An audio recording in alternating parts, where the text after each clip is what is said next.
Kolkata night রাইডার্সের যে anthem song, যেটা এতটা পপুলার, এতটা ভাইবস ক্রিয়েট করেছে প্রতিটা সমর্থকদের মধ্যে, তো হঠাৎ করে সেই গানটার এই রকমভাবে 12:05 না বাজালেই হয়তো এখন 12:06-07 হয়ে গেছে।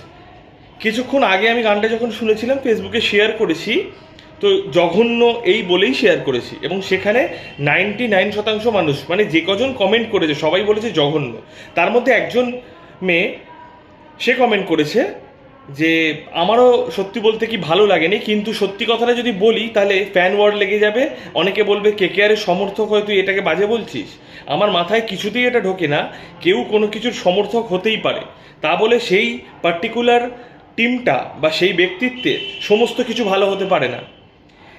এই যে যে অ্যানথেম সংটা করেছে, একদম জঘন্য গান। নন্দী সিস্টার একদম 12টা বাজিয়ে তো সে ভাইবসটা নষ্ট হয়েছে, মানে টু হট টু কুলটা কি খেলার দিকে টু হট,